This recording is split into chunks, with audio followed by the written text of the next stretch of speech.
Okay, we'll get started here. Thank you all for being here tonight. I'm Cindy Christian, the director of the Alworth Institute, and I just want to mention a couple of upcoming events. Next Monday night, the 21st, I almost said Tuesday, but it's Monday, we will have the Royalty Alworth Junior Memorial Lecture.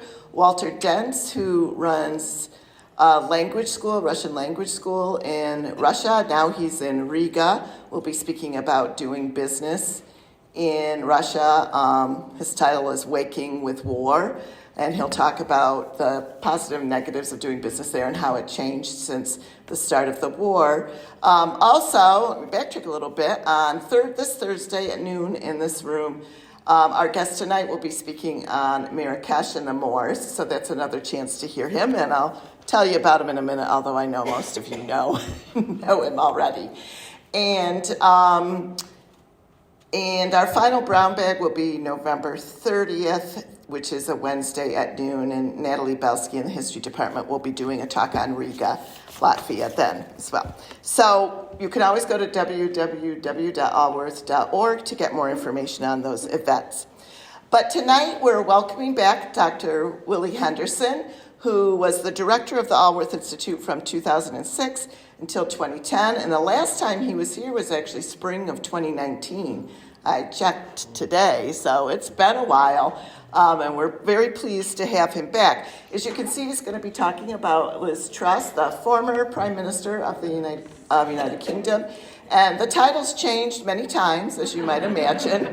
It started off as being First Impressions, and then as time went on, it was Out by December. And then he ended up with How the Wheels Came Off. And since we made the posters, I kind of had to go through and make a red line through UK Prime Minister.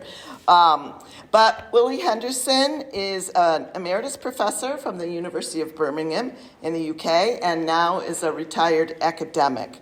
During his academic career, he published work on topics in the political and economic development of Botswana and on the intellectual history of economics, including topics related to the history of economic development, pioneering women economists, economics educators of the 19th century, as well as the ideas of John Ruskin and Adam Smith. And if you've been around for a while, you've heard him talk about those topics before.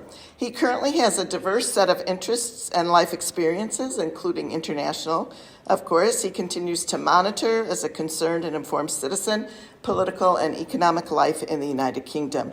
He has no party political affiliation and strives to be objective and independent in his assessments. He currently lives in Folkestone on the English Channel, next door to a partly ruined Henry VIII castle, and spends a significant part of each year in Italy and Poland, as well as a limited time in France. He speaks French and Italian, and to keep his language skills sharp, reads a different Italian crime novel in Italian every week. And I thought I was pretty good just watching crime shows from other countries. He keeps in touch with Italian political life through reading and conversation. We're so happy to have him back, so please join me in welcoming Dr. Henderson.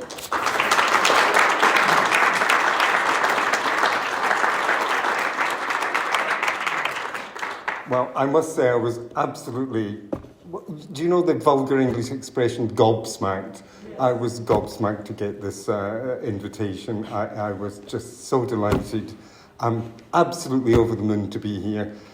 And it does quite literally feel like home. So thank you to the board of the Alworth and to Cindy for this invitation. This has been one of the most difficult talks to prepare. Every time I got it to a certain stage, something else happened, and I had to go back. I have left some traces of what was happening at that point when I was writing. You just have to take my word for it, because it does look as if I'm clairvoyant. And in terms of British politics, I'm not. Cindy, how do you change the screen? Do I use this? Yeah, move it forward. So there we are. This is Liz Truss. Who was she? Who is she? What's she doing now? I think she's still in hiding, actually, to tell you the truth. She was her background is as a pro-market liberal. As a student, she was a fan of Hayek, who was an Austrian economist who believed very thoroughly in the institution of the free market. Committed completely to policy independence, not a fan of the EU, though she was not originally a leaver. So we have to keep that in mind. She believed in pro-market solutions and growth rather than what she calls handouts, which other more polite people would call subsidies, but that gives you an idea of her general approach. And she was very willing to challenge current orthodoxy, which she characterised as the blob. That's people who think conventionally. The blob is, of course, doesn't have its origins in British political discussion. It has its origins here in the United States. I think one American politician used it to describe those people who were resistant to change. And the other characteristic of her was enormous self-belief.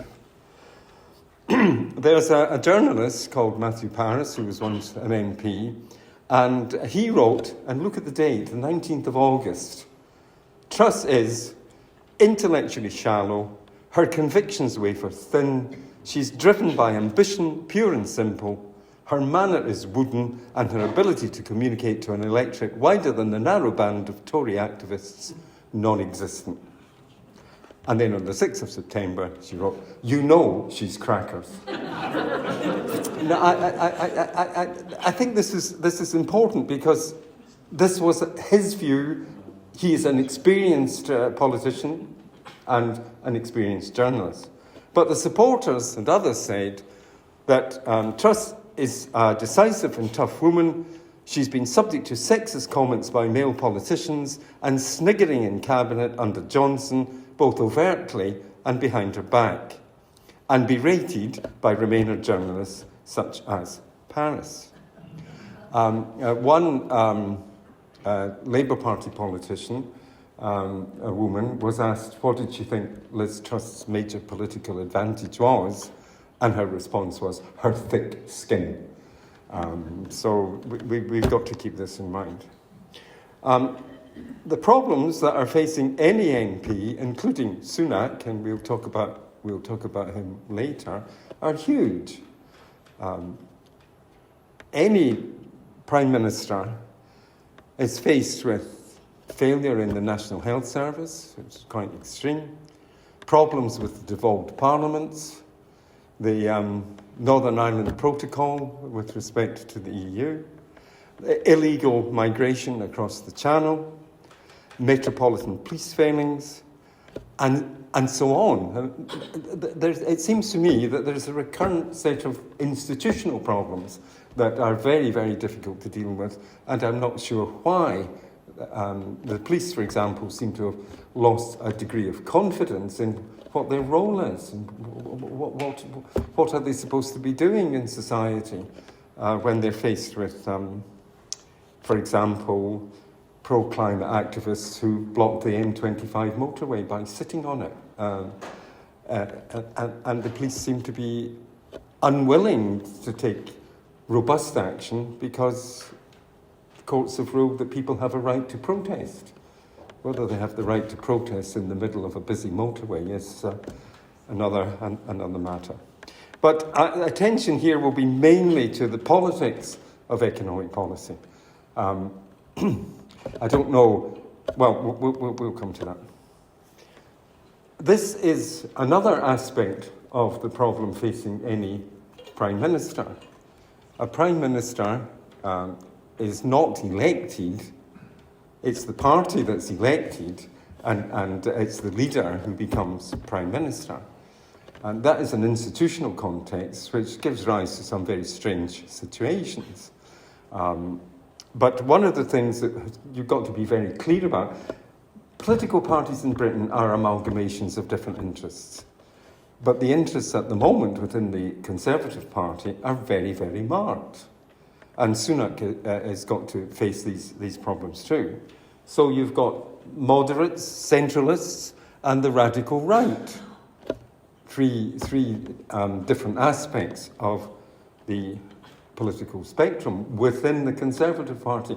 There's an old Winston Churchill story of an eager young Parliamentary Under-Secretary sitting beside him, and he says to Churchill, pointing to the opposition, "There's our political enemies." And Churchill says, no, they're our political opponents. Our political enemies are all on this side of the house. So we've got also a very fundamental distinction between Brexiteers, those people who supported and campaigned for Brexit, and Remainers, those people who objected. And they haven't given in. And then there's the Red Wall MPs. One of the successes of Boris Johnson, and I apologise for sitting on the fence about Boris Johnson, I thought he needed the benefit of the doubt. Well, he didn't. But one of his successes was he managed to convince people who normally voted Labour to vote Conservative, and these tended to be people living in the northern part of England. So they're called the Red Wall MPs because they're newly elected Tory MPs who represent former entrenched Labour seats. And these MPs see the South as a place that is contrary to their interests, that the South absorbs resources and what they need is a better distribution of resources. And then there's the Boris faithful, who think that what happened to Boris Johnson, and I'm not going to go into that in detail, was in fact a coup. And these people feel very strongly about this. It was certainly unconstitutional in terms of the Conservative Party's rules for behaviour, but not unconstitutional in the sense that a Prime Minister is a Prime Minister because he or she can command a majority in the House of Commons. And then there's the You Were Warned Brigade, or You Are Warned Brigade, the people that just, whatever, whether they were part of these subgroups or not, who just thought Truss was not the sort of person that was likely to be reliable. And this is Sunak. This is when he was Chancellor of the Exchequer. Now, he was defeated in the, not hugely defeated. Cindy, my notes on this have disappeared. I'll try and manage without it, but they're just not there. He was rejected by the party in the country, but he was the candidate most supported by the Parliamentary Party. So Rishi Sunak, I put a good candidate in inverted commas because he was responsible for a large expansion in the public debt because he proposed and introduced a furlough scheme which basically paid workers to more or less stay at home. Anyway, he was a skilled chancellor. He knows his Adam Smith. Anybody who knows me knows that that's quite an important attribute for anybody. And he left the Treasury effectively to bring Johnson down. And he's lucky because the people who kill the king don't usually inherit the crown. And he did. We'll come to that. And his view is first you tackle inflation and the size of the government debt, and then you think about growth. For some members of the party in the country, he is a traitor because of the coup against Johnson. And it's one of his aspects of his luck that he didn't have to actually go to the party in the country because they would probably have gone for Penny Mordaunt or as the other candidate. He is a devout Hindu and phenomenally wealthy. His wife is the daughter of an Indian mega billionaire, and I think they were independently given a gift when they got married. He is also successful in his own right as a financial analyst of some sort. Not quite sure what sort, but of some sort. Devout Hindu, and Hinduism is not like Christianity against ownership of wealth. Our view of Hinduism is very much coloured by Mahatma Gandhi, but Hinduism is a religion that is open to strife, but it stresses duty and it stresses education. So these will be parts of his faith that will appear at some stage. He arouses a lot of epithets. Dishy Rishi, from both males and females, slippery Sunak, party boy, but not Rashi Sanook, which I believe is what your president called him in a slip of the tongue. Now let's go back to Liz Truss. Her approach was based on supply-side economics. Boost economic growth, tax reduction with a wide tax-cutting agenda, reduce the burden of regulations and planning, growth, public borrowing to achieve growth objectives, higher tax revenues from a growing economy to set off current borrowing. Yes. But, anyway, Anyway, the application was in Kwesi Kwarteng's mini-budget. Kwesi is pronounced Kwesi and not Kwasi. Kwesi means born on a Sunday, but he was born on a Monday. So I think his parents didn't like the name for Ghanaians that were born on a Monday. It's not a very nice name, I forget what it is, but one version of it I do like, and that's Kojo. Anyway, his mini-budget was Friday the 23rd of September. And this was not so much a mini-budget, but a big bang. It was a £300 billion gamble on growth. This was classified by President Biden as trickle-down economics, and by the New York Times as trickle-down economics. But I think if you look at this list, you will see there's a lot more than trickle-down going on. In fact, the only bit that is trickle-down, I think, was the idea of scrapping the top rate of tax from 45 to 40%. And this would probably have been fiscally neutral, because there's not a lot comes in from it.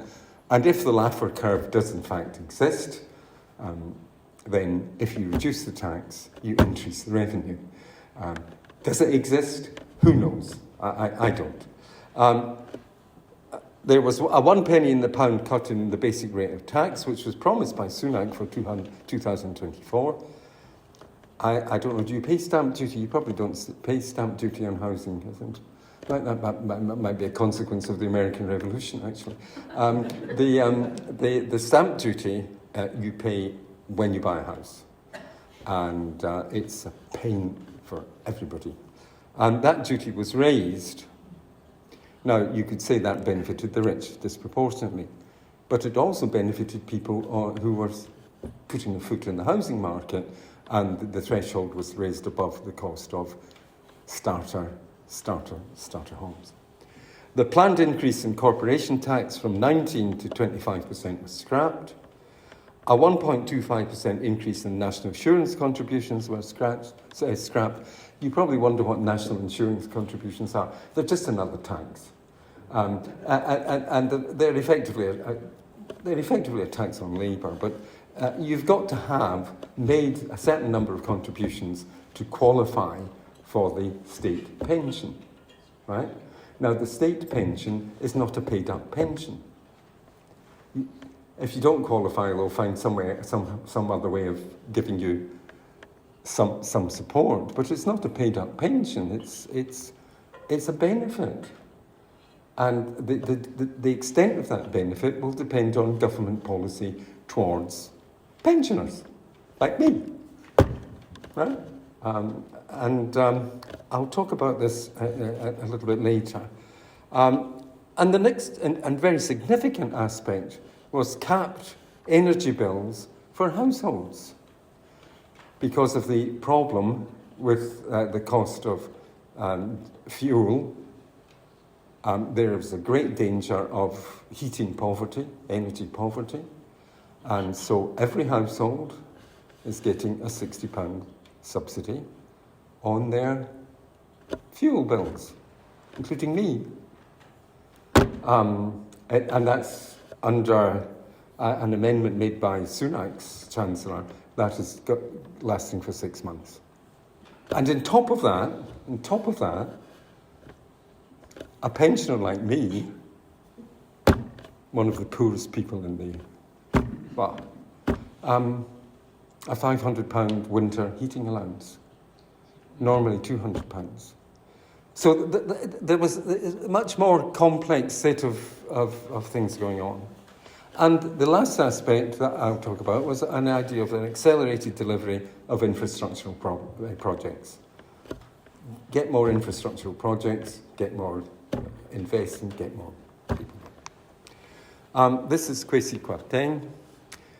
Then, you see, this was written before.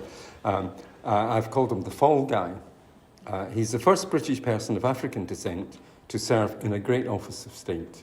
And one of the things you should know is that it's usual, not always happens, that someone who has served as a good Chancellor has a good chance of being the Prime Minister. He is first generation. I mean, his parents came to Britain in 1970. And look at his academic qualifications. A classic graduate from Trinity College, Cambridge, a Kennedy Scholar at Harvard, a PhD in economic history from Cambridge, and worked as a financial analyst before entering Parliament. He and Truss both had financial experience, and they should not have. This should not have happened. They should have reflected on what it was that they were doing. Well, I don't know. Do you know how a bond market works? A government bond. I used to teach students to do this, right? This was the bond, and this was the interest rate, and they're fixed. The price of the bond, when it's introduced initially, is fixed. And then the market buys it, but you don't buy paper you can't sell. So if you want to sell it, something's got to give. The interest rate cannot give. What gives is the price of the bond. And if you have a bond that is at 100 with a 5% coupon, it means that for every $100 or £100, you get £5 once a year. If the market price falls, right, to 50, you still get your 5, but that represents an interest rate of 10%. The other important thing about the bond market is that there's a thing called the pool to maturity. What you know for certain about these bonds are on the date, what's printed on them, as to when they're going to be redeemed, you will get £100. You might have bought it for 50, you might have bought it for 120, depending what's going on, but you know for certain, and that is normally a smooth curve. And the British government might buy it back earlier to benefit from it not being at its face value, right? And the other thing you've got to know about a bond market, and certainly as far as Britain is concerned, is you redeem them, but the only way you can redeem them is by issuing another bond. That's how you redeem them, right? And what you don't want to be in the position of is buying in bonds that have got a cheap rate of interest and then buying or selling bonds that have got a high rate of interest, because that's going to impact on your current revenue. You've got to pay more for the new bonds. So the market didn't like the idea of unfunded tax cuts. Bond prices fell, and as price goes down, the yields go up. And then there was also panic. Some of it, the panic seemed to me to be irrational, but never mind. They disliked another rapid rise in government borrowing. They're the people that have got to finance it. They disliked the lack of Treasury economic forecasts because Kwarteng did not give any real justification, any clear plan as to what the trade-off between government expenditure and government debt would be. And the pension fund market were potentially in chaos, and the Bank of England had to intervene and temporarily suspend, look at that spelling error, quantitative restriction policy, right? So they had actually to reverse, they had to go in for a bit of quantitative easing when they had started quantitative restriction. They didn't start that restriction soon enough. I mean, I couldn't understand why they weren't talking about inflation or predicting the level of inflation that was emerging. I mean, I could see it. And who am I? I'm a retired historian of economic thought. What was the bank doing? And that's another institutional failure, which I think is important. The public reaction was complete disbelief. They welcomed the national insurance reduction, welcomed the energy cap and support, loathed the idea of a reduction in the top tax band. Absolutely loathed it. Very hesitant about unknown cuts in government expenditure and against cuts in welfare benefits, and very fearful of interest rate rises. What you've got to imagine is a situation where this approach, this former approach, quantitative easing, soft monetary policy, soft interest rates, people maximised out their credit cards, they bought houses that they could perhaps not afford, and suddenly here's this threat of interest rate rises, real panic amongst individuals. And the week after the budget announcement, about 40% of mortgage deals just vanished, just completely dried up. So there was a lot of disturbance. So, the final unwinding. Well, faced with the outcry and, of course, dissension within the Conservative Party, the U-turn on the top rate of tax was absolutely inevitable. That was dropped like a hot potato. And, of course, Truss blamed it on Kwarteng. Oh, it was his idea. Well, I think it... Well, anyway, I don't have proof. So he had been Chancellor. Sorry, I should have said that Chancellor means the person, the senior government minister in charge of finances. Right? It's not like the German Chancellor. It's simply the Minister of Finance.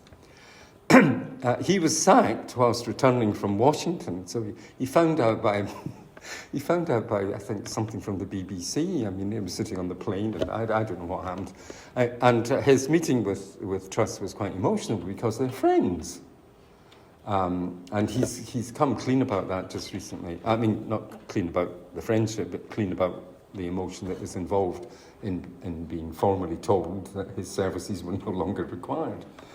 And to placate the party, Truss appointed Jeremy Hunt, who's now the Chancellor, and a Sunak supporter.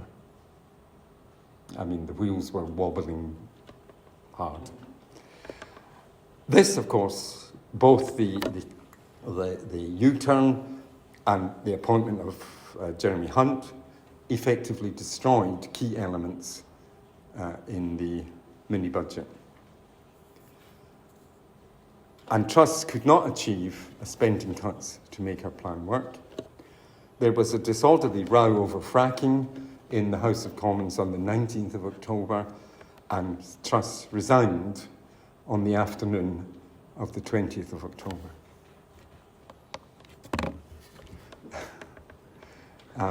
This is a cartoon that appeared just after midnight, before it was known that she was going to resign. Everybody guessed.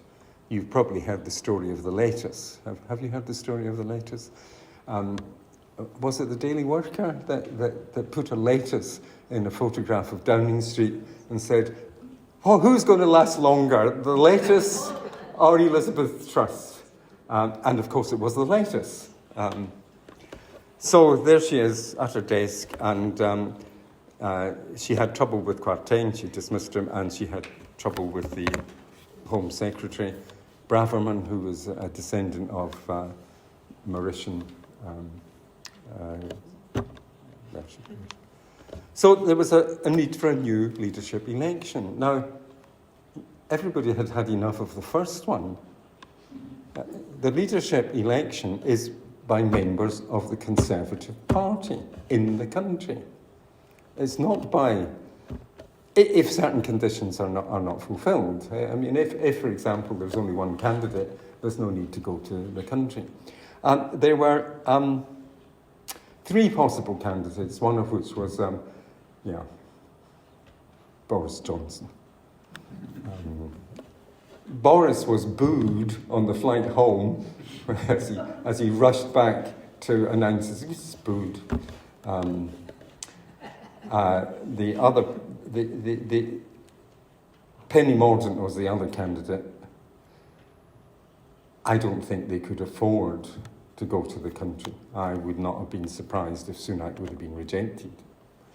But who knows? I don't know for certain. Certainly the party in the country was furious, or certain members of it, furious with the fact that they didn't get a chance to vote. And there have been, since then, about 4,000 or 5,000 resignations from the Conservative Party. So there's something going on. So, are you ready for Richie? Sunak's approach. One of the things that Truss did not do was to find a consensus cabinet.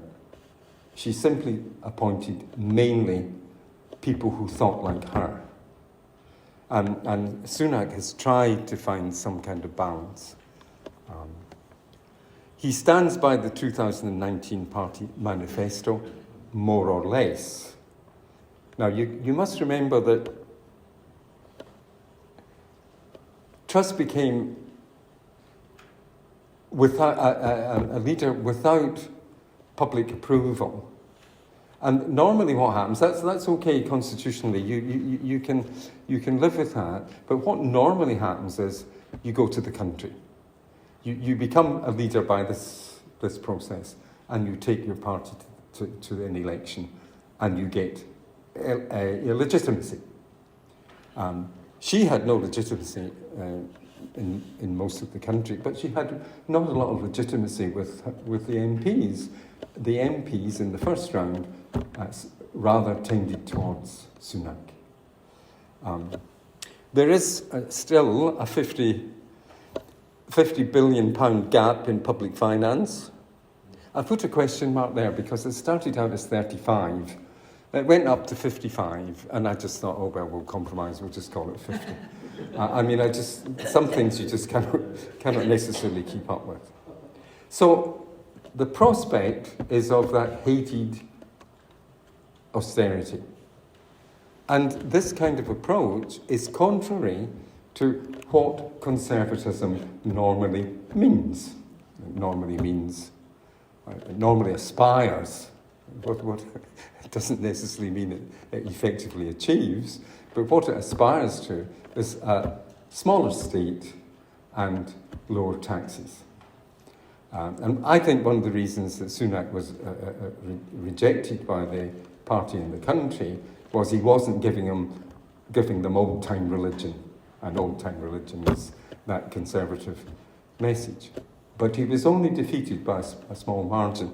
I can't tell you what the margin was because my notes should be on the computer as well, and they've vanished. But it was something like 15% or something that was the margin.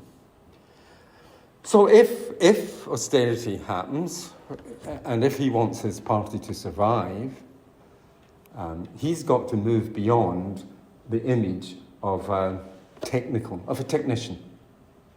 He's got to find some kind of political message.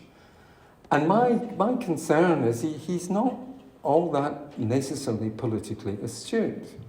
He still held an American green card when he was Chancellor of the Exchequer. What? Quick getaway. When he was Chancellor of the Exchequer, his wife was not resident for tax purposes. His wife is independently enormously wealthy. And these two things alone suggest, well, she's legally entitled to that status, but do you think the Chancellor's wife should be in that position? So there's a question there about a kind of political sensitivity, which people can foster. So if you want to get re-elected and you've got this wretched burden of austerity, high tax,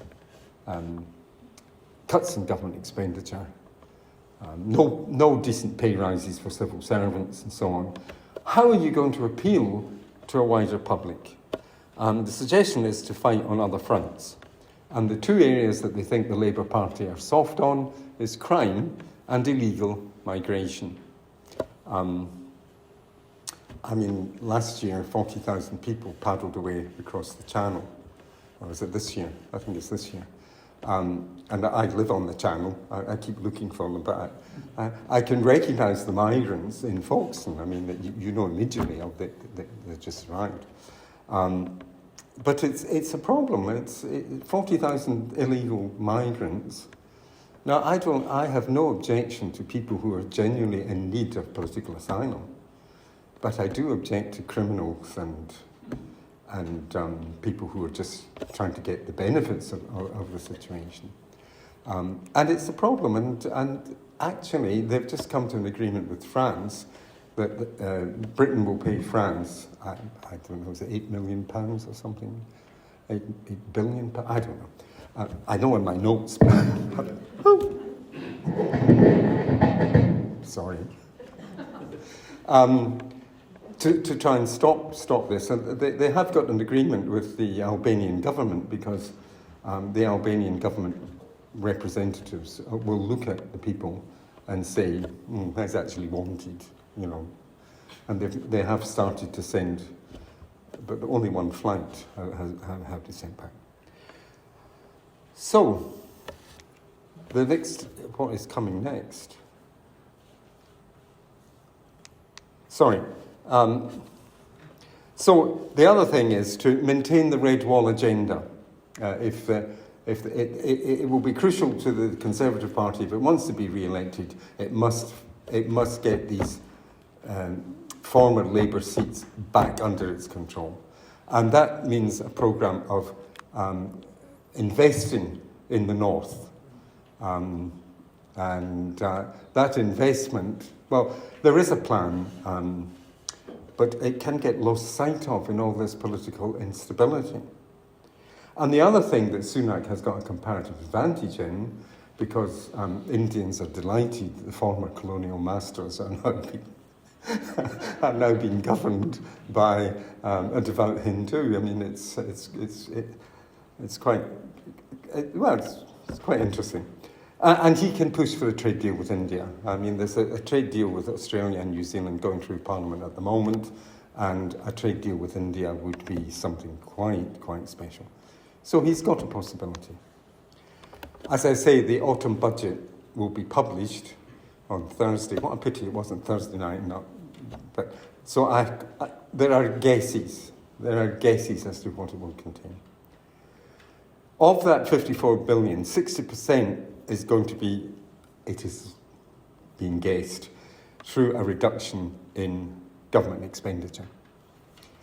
Taxes will be raised, but not necessarily by saying the tax is going to be raised. The way they'll do it is not to adjust the thresholds. So inflation will drag 3 million more people into the tax system. And those people shouldn't be there, really, because they're poor.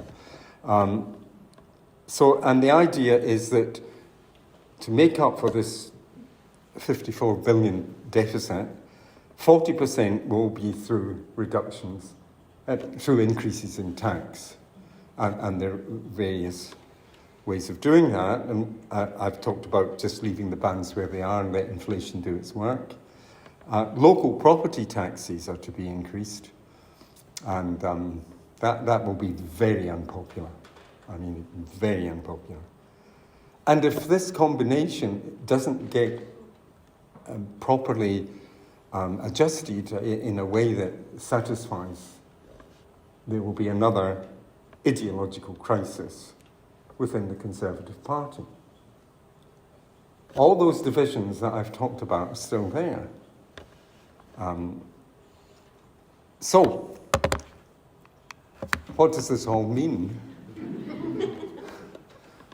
The honest answer is, I don't know. But I'm going to give you an answer anyway. The first thing, and at a very high level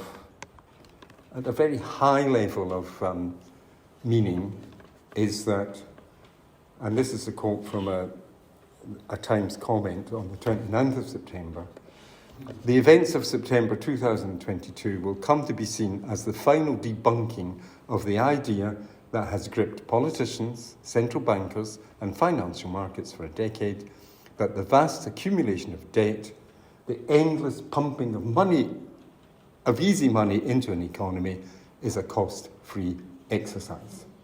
And it isn't. What I don't understand is that it's been known for a long time that the distributional effects of quantitative easing are unfortunate.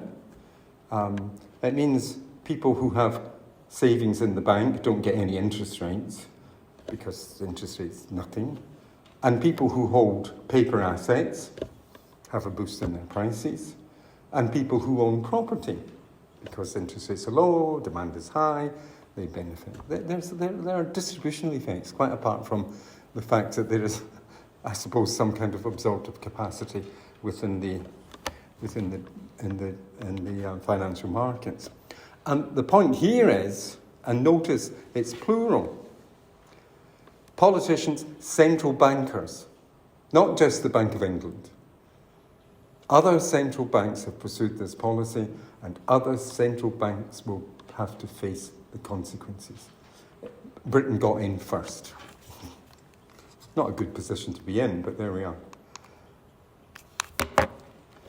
So, one of the, I think it was The Economist that said, welcome to the new Italy, that compared Britain to Italy. Now, Italy is always got this problem of political stability, but nonetheless, it moves, you know.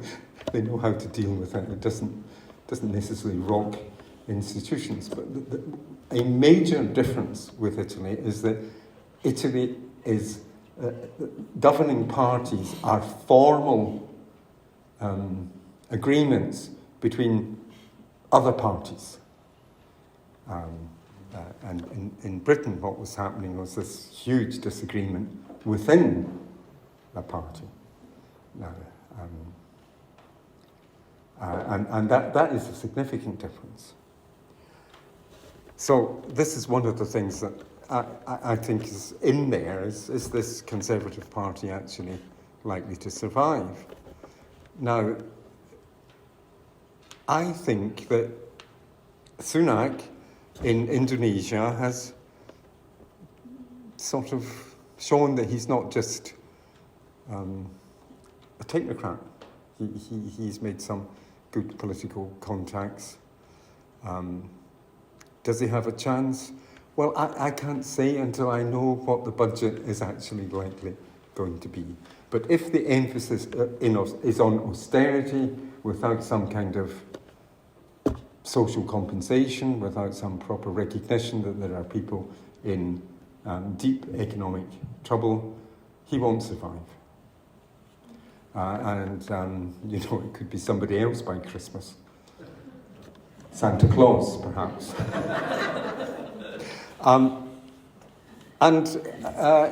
Lastly is this bigger message of similar problems elsewhere. Now, I've seen people nodding about what's happening here in the United States. It's interesting that, you know, the European Union has the same inflation rate as Britain, more or less. It's interesting that while the dollar, Britain against the pound fell against the dollar, it didn't fall that much against the euro, right? So was it a decline in the external fortunes of the pound? Partly, yes. Or was it the skyrocketing of the value of the American dollar? You know, it's. I think there were an awful lot of not very careful analytical judgments about what was going on. So similar problems elsewhere. I don't have any detailed knowledge of the European Central Bank, but I understand that they are continuing with quantitative easing. So perhaps it's a case of saying, well, we can live for a while with a 10% inflation rate, whereas the financial rule on which the Bank of England operates is at 2%, although they seem to have forgotten it, you know. So there's a question of how fast is the bank going to try and reach its 2%. Now, there's one problem that I haven't talked about, and that is that people who have in receipt of a state pension, the pension is a benefit and it's adjusted according to a rule. And the rule at the moment is the best of 3 alternative measures, right? So one of the measures is 2%. We'll adjust it every year by 2% because that's the target rate of inflation. The other measure is the increase in wages. And wages are increasing by about 5%. That still means a real reduction in wages, and the rate of inflation is hovering around 10%. So, for my state pension, which I don't need in April, I'm going to get a 10% increase because that's the rule. And it's one of these problems that you have in a democracy. Once you put in a rule like that, it's very difficult to change it. And so there's been a lot of discussion, and it seems to be they're keeping to the idea of the triple lock and sticking with 10%. But if you really want to challenge a big government deficit, you should at least think of challenging the triple lock. I mean, you could take an average, you know. You could live with that for a while. So these are the kinds of problems, and as I say, there's been lots of rumours, which I feel there's somebody sitting in the Treasury leaking deliberately. Could be this, could be that, to soften the blow, to let the markets discount. Whatever happens, interest rates will rise. And they were rising anyway. But it's nice to have Liz Truss. You can blame everything on her. So that's it.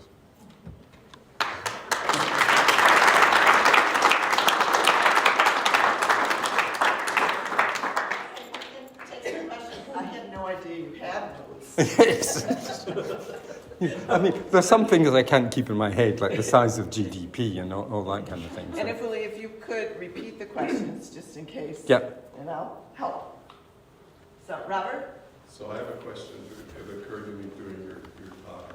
Is the attempt to provide money into the red wall, as you say, to invest in the north, is that politically being done to prevent Scotland from receding out of... No. One of the things you've got to understand about England is that the north refers to the north of England and not to the far north. Okay. It always puzzled me as a young person, you see, the north. Scotland. It's just a historical. It's just a historical. I don't know. Speak that the north of England is places like. Well, actually, the north starts pretty far south, doesn't it? I mean, it's Derbyshire's in the north, isn't it? And it's not just Cumberland, Northumberland, and Durham. It's well, the joke is it's anywhere north of the Watford Gap, but that's not quite what they mean. The trouble with Britain is it is a small country, and London absorbs a huge amount of government infrastructure investment and so on, and it kind of dominates the mind, so that there's this high-speed train which is being built, and in Britain you have to build new because 19th century development was along the railways, so you're stuck with the existing rail network.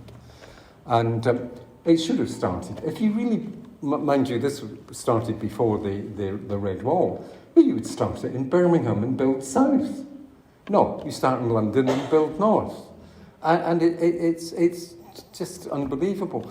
When Boris Johnson was Mayor of London, he managed to screw all sorts of money out of the government that could have gone elsewhere. And I think I read somewhere that government infrastructure projects at that time, when he was Mayor of London, was about £10 per head in the north, as opposed to £250 or something like that in the south. I mean, don't take those figures literally, but there's a huge discrepancy. And if you really want to make changes in that way, you've got to move the civil service out of London, because they get their money and they spend it, the tax revenue goes to London and so on.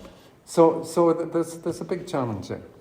I read this morning, because Cindy will tell you that I've been preparing every 5 minutes for this talk, that there's a suggestion that a new Eden project, which would be Eden is an artificial environment created for rainforests and so on in Cornwall. That would be something that you should put in the north, and could we have £50 million to do it? So. The federal pensions that you get, are they any kind of a trust fund, or what supports them? Simply local? Simple taxation. It's a myth that national insurance contributions are earmarked for they're not, and even the idea that it's earmarked for the National Health Service. There are no earmarked taxes effectively in Britain. Okay, thank you. And it's simply a benefit, and it's politically manipulated. There is concern for poorer pensioners who rely on the state pension.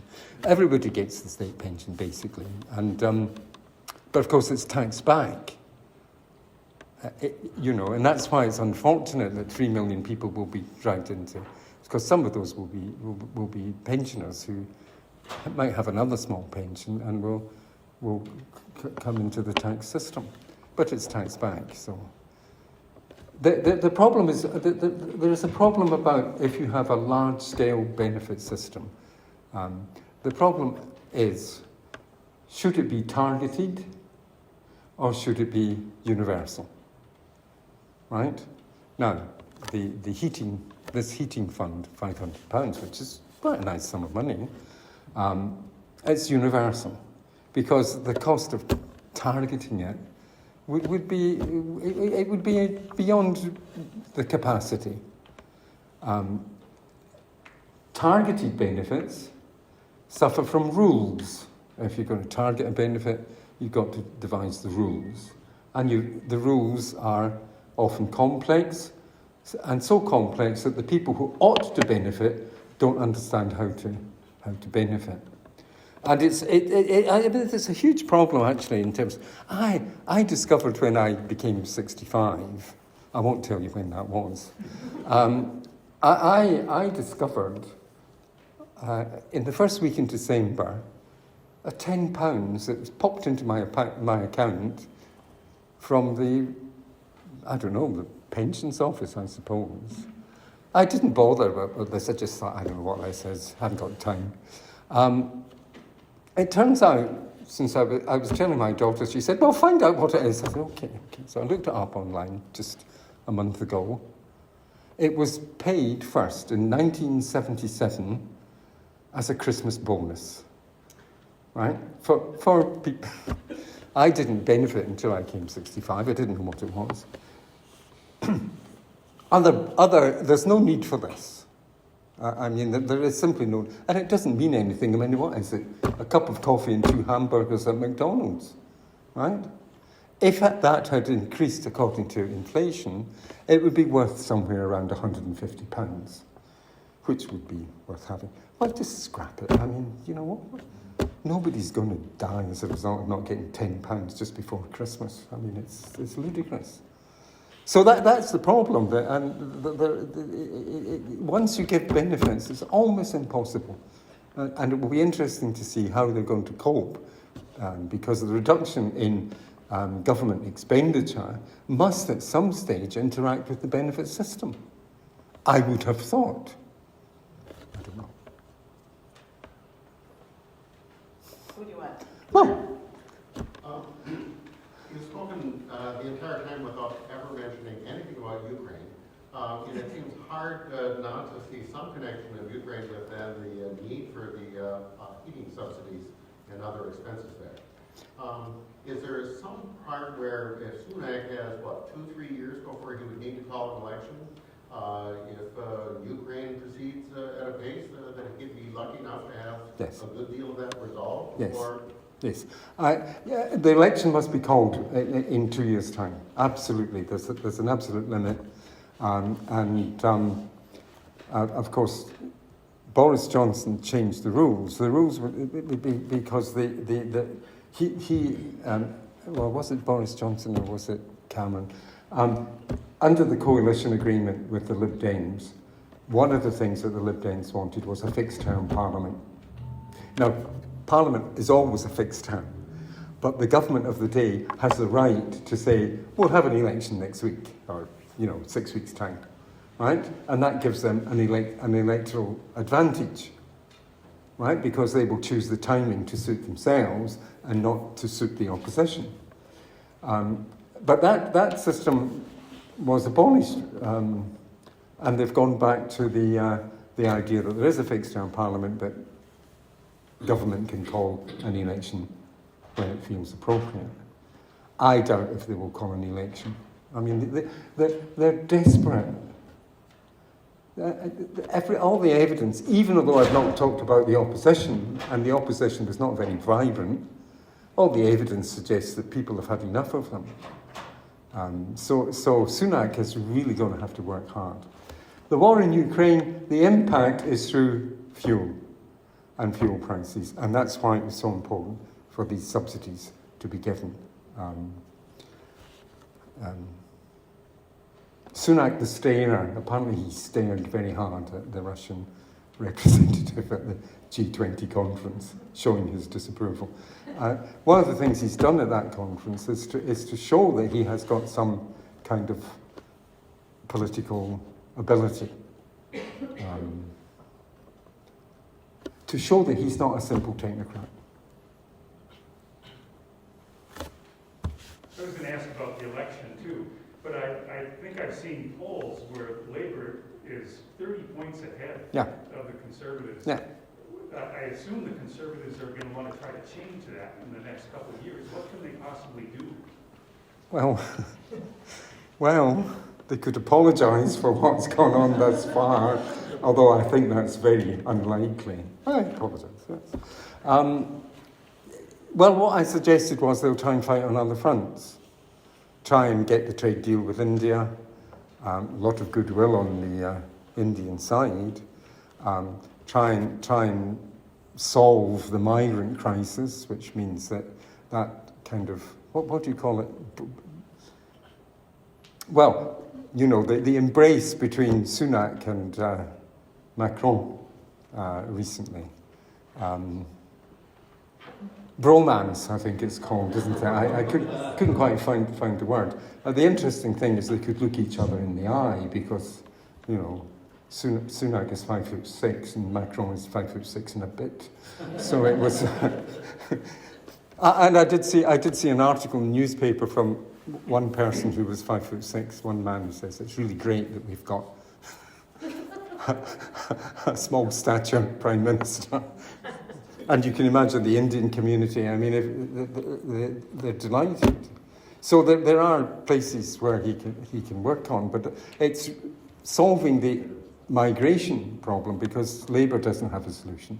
But it's not clear that Braverman has a solution either. But this initiative with France, where Britain is paying France just to slash boats, slash these gomoni, I don't know what they're called, rigid inflatables. And that would be something that would work.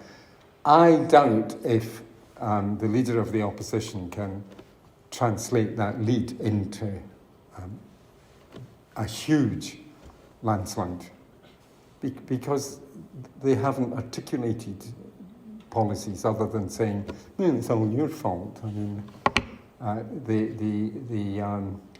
the furlough scheme was applauded when it happened, and the drag on finance is coming from decisions made during the COVID emergency.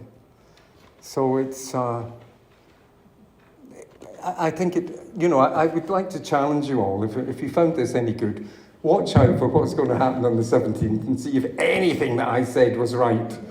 But if I was wrong, please don't write to me.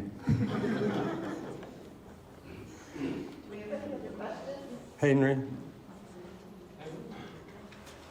happy that you came here when we had our snow, so you had the chance to see our winter wonderland. Yes, thank you. Well, you like it, do you not? You like it? Well, I do like it. And I wax lyrical when I'm here in February. I say, oh, look at that snow, look at the light on it, isn't it beautiful? And it drives everybody crazy. Well, what do you, we have characters like Klaus Schwab, the WEF. He was at the Grade 20 group, and he said that he's looking forward to a great transformation, a restructuring of society. What are your thoughts on something like that? Can you repeat that, Willie?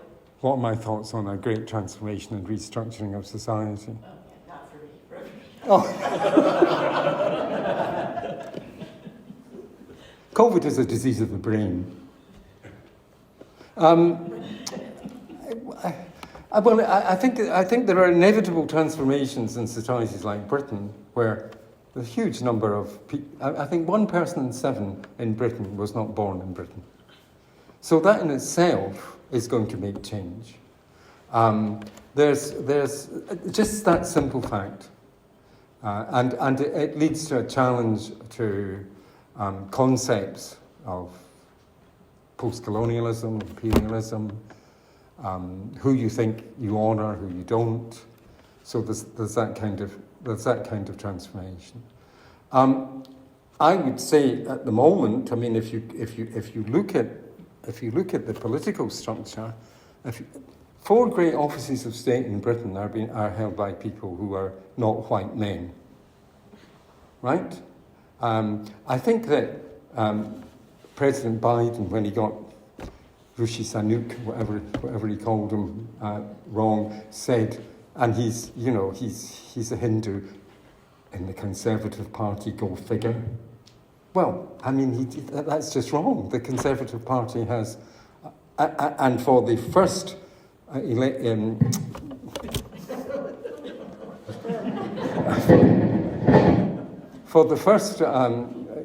vote in the House of Commons, there were several MPs who stood a chance who were not white males. Right? I mean, and good candidates. The present chair of the Conservative Party is from Iraq, wasn't born in Britain, and he's chair of the party. You cannot make a direct translation from Republican to Conservative. Partly some of it, yes, but you cannot make a direct translation. And in fact, in terms of local minority but global majority people, the Conservative Party does significantly better than the Labour Party. But perhaps it's easier to show. I mean, if you've got kind of drive and initiative and wealth, then that's fine.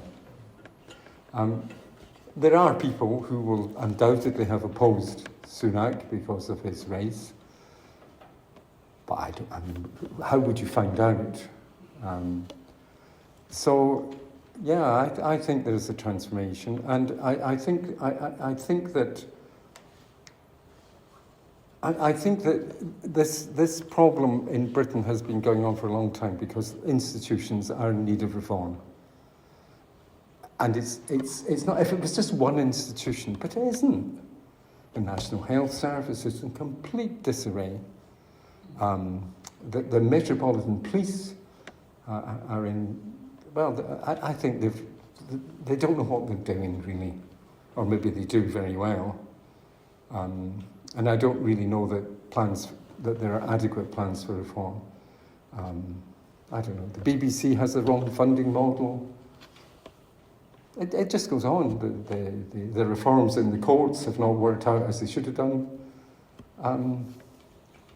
I don't want to get depressed. I want to look at your winter wonderland and rejoice. We have one. Is there one more question before we wrap it up? Paul. So, would you go for you said, what does it all mean? And one story, of course, from a populist point of view, is that we've seen two coups, not one coup, two.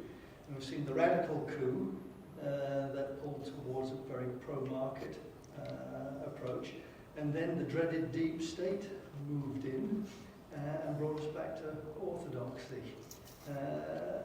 That's not like an account I subscribe to. I think it's a damn mess. But, yes, it is. Yeah. And one of the things that the radical right talked about is the blob. And the blob was those institutions and people who basically frustrate what you're trying to do. But it's a dangerous concept because it's unanalysable.